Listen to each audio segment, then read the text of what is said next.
Selamat datang ke saluran Berita 101, saluran rujukan anda untuk info sahih, terkini dan padat berkaitan bantuan kerajaan serta isu semasa di Malaysia.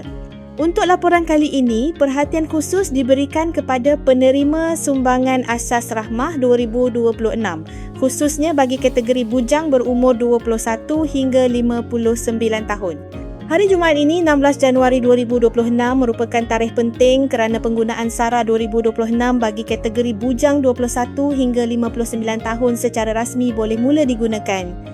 Sebelum ini, penerima daripada kategori isi rumah dan warga emas sebatang kara telah pun mula menggunakan SARA bermula 9 Januari 2026. Namun bagi kategori bujang, terdapat kekeliruan apabila sebahagian penerima mendapati baki sudah wujud dalam MyCAT tetapi tidak boleh digunakan di pasaraya. Situasi ini menimbulkan salah faham sedangkan hakikatnya baki tersebut memang telah dimasukkan lebih awal namun hanya boleh digunakan bermula 16 Januari 2026. Sekiranya anda membuat semakan di laman rasmi sara.gov.my, status layak bersama tarikh mula program iaitu 16 Januari 2026 dan tarikh tamat 31 Disember 2026 akan dipaparkan. Jumlah bantuan yang tertera pula sama ada RM50 atau RM100 sebulan. Untuk kategori bujang 21 hingga 59 tahun, jumlah bantuan adalah berbeza mengikut status dalam sistem e-Kasih. Penerima yang terdaftar dan disahkan sebagai miskin atau miskin tegar dalam e-Kasih akan menerima RM100 sebulan dengan jumlah keseluruhan RM1,200 setahun. Manakala penerima yang tidak berada dalam kategori tersebut akan menerima RM50 sebulan bersamaan RM600 setahun. Ya, bagi menyemak status e-Kasih, anda boleh layari ekasih2.ecu.gov.my dan masukkan nombor MyCAT. Di bahagian atas akan dipaparkan sama ada nama anda wujud atau tidak dalam sistem dan di bahagian bawah pula status pengesahan sebagai miskin, miskin tegar atau tidak termasuk.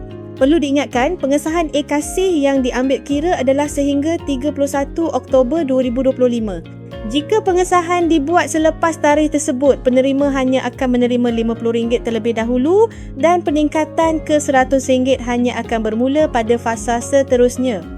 Untuk penggunaan SARA 2026, senarai barangan yang boleh dibeli kekal 14 kategori sama seperti pelaksanaan SARA 2025. Setakat ini belum ada pengumuman rasmi berhubung penambahan kategori seperti makanan basah, ikan, ayam atau sayur-sayuran. Bayaran bulanan dijangka akan dibuat secara konsisten pada 1 hari bulan setiap bulan bermula Februari hingga Disember sama seperti tahun lalu.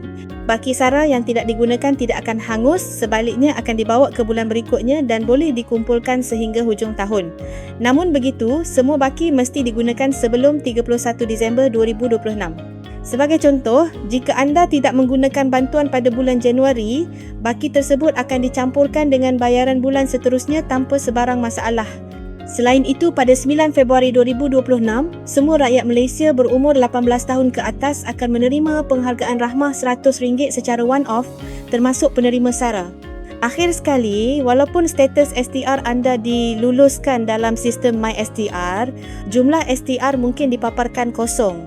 Ini kerana kelulusan tersebut hanya digunakan sebagai rekod kelayakan untuk SARA 2026 dan jumlah sebenar yang diluluskan adalah RM600 atau RM1,200 di bawah SARA. Itu sahaja maklumat penting untuk laporan kali ini. Pastikan anda membuat semakan dan menggunakan bantuan yang diterima sebaiknya sebelum tamat tempoh.